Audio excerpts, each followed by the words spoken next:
कभी आपने सोचा है कि पानी जैसी साधारण चीज भी किसी के लिए सपना बन सकती है? एक ऐसा समाज जहां इंसान की कीमत उसकी इंसानियत से नहीं बल्कि उसकी जाति से तय होती थी। एक बीमार पति, एक मजबूर पत्नी और एक कुआं जिसे छूना भी गुनाह था। आज सुनिए मुंशी प्रेमचंद की दिल को झकझोर देने वाली कहानी, ठाकुर का कुआं। जोखू ने लोटा मुंह से लगाया तो पानी में सख्त बदबू आई। गंगी से बोला, यह कैसा पानी है? मारे बास के पिया नहीं जाता। गला सूखा जा रहा है और तू सड़ा पानी पिलाए देती है।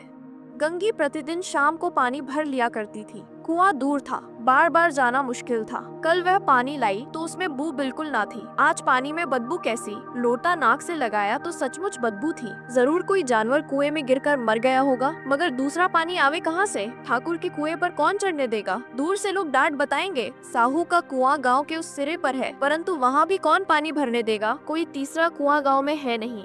जोखू कई दिन से बीमार है। कुछ देर तक तो प्यास रोके चुप पड़ा रहा, फिर बोला, अब तो मारे प्यास के रहा नहीं जाता। ला थोड़ा पानी नाक बंद करके पी लूं।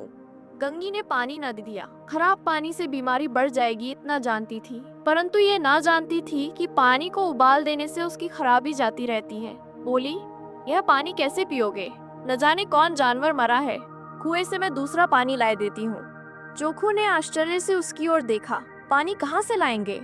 ठाकुर और साहू के दो कुएं तो हैं, क्या एक लोटा पानी न भरने देंगे? हाथ पांव तुड़वा आएगी और कुछ न होगा। बैठ चुपके से, ब्रह्म देवता आशीर्वाद देंगे। ठाकुर लाठी मारेंगे, साहू जी 1 के 5 लेंगे। गरीबों का दर्द कौन समझता है? हम तो मर भी जाते हैं तो कोई द्वार पर झांकने नहीं आता। कंधा देना तो बड़ी बात है, ऐसे लोग कुएं से पानी भरने देंगे। इन शब्दों में कड़वा सत्य था। गंगी क्या जवाब देती, किंतु उसने वह बदबूदार पानी पीने को ना दिया। रात के 9 बजे थे। थके मांदे मजदूर तो सो चुके थे। ठाकुर के दरवाजे पर 10-5 बेफिक्रे जमा थे। मैदानी बहादुरी का तो अपना जमाना रहा है न मौका। कानूनी बहादुरी की बातें हो रही थी। कितनी होशियारी से ठाकुर ने थानेदार को एक खास मुकदमे में रिश्वत दी और साफ निकल गए। कितनी अक्लमंदी से एक मार्के के मुकदमे की नकल ले आए। नाजिर और मोहतमिम सभी कहते थे नकल नहीं मिल सकती। कोई 50 मांगता, कोई 100। यहाँ बेपैसे कौड़ी नकल उड़ा दी। काम करने का ढंग चाहिए। इसी समय गंगी कुएं से पानी लेने पहुंची। कुप्पी की धुंधली रोशनी कुएं पर आ रही थी।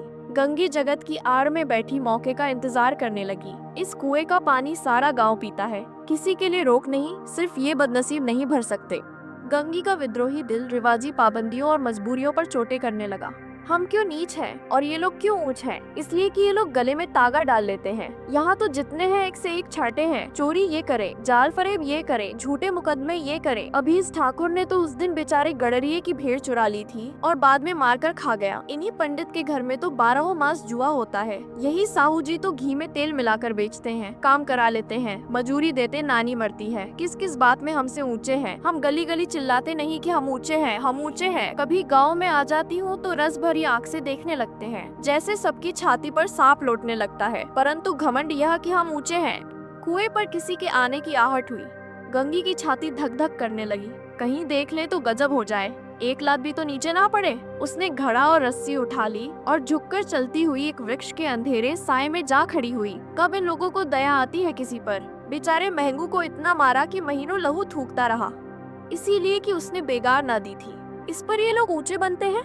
कुएं पर स्त्रियां पानी भरने आई थी। इनमें बात हो रही थी। खाना खाने चले और हुक्म हुआ कि ताज़ा पानी भर लाओ, घड़े के लिए पैसे नहीं हैं। हम लोगों को आराम से बैठे देखकर जैसे मर्दों को जलन होती है।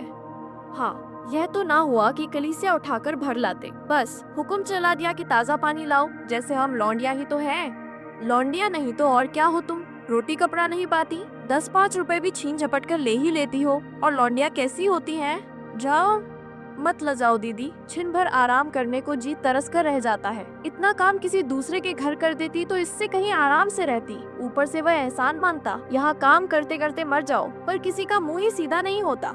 दोनों पानी भरकर चली गई तो गंगी वृक्ष की छाया से निकली और कुएं की जगत के पास आई। बेफिक्रे चले गए थे। ठाकुर भी दरवाजा बंद कर अंदर आंगन में सोने जा रहे थे। गंगी ने क्षणिक सुख की सांस ली। किसी तरह मैदान तो साफ हुआ। अमृत चुरा लाने के लिए जो राजकुमार किसी जमाने में गया था, वह भी शायद इतनी सावधानी के साथ और समझबूझ कर ना गया हो। गंगी दबे पांव कुएं की जगत पर चढ़ी। विजय का ऐसा अनुभव उसे पहले कभी ना हुआ था। उसने रस्सी का फंदा घड़े में डाला, दाएं बाएं चौकन्नी दृष्टि से देखा, जैसे कोई सिपाही रात को शत्रु के किले में सुराख कर रहा हो। अगर इस समय वह पकड़ ली गई तो फिर उसके लिए माफी या रियायत की रत्ती भर उम्मीद नहीं। अंत में देवताओं को याद करके उसने कलेजा मजबूत किया और घड़ा कुएं में डाल दिया। घड़े ने पानी में गोता लगाया, बहुत ही आहिस्ता, जरा भी आवाज न हुई। गंगी ने 2-4 हाथ जल्दी जल्दी मारे। घड़ा कुएं के मुंह तक आ पहुंचा। कोई बड़ा शहजोर पहलवान भी इतनी तेजी से ना खींच सकता था। गंगी झुकी कि घड़े को पकड़कर जगत पर रखे कि एकाएक ठाकुर साहब का दरवाजा खुल गया। शेर का मुंह इससे अधिक भयानक न होगा। गंगी के हाथ से रस्सी छूट गई। रस्सी के साथ घड़ा धड़ाम से पानी में गिरा और कई क्षण तक पानी में हिलकोरे की आवाजें सुनाई देती रहीं।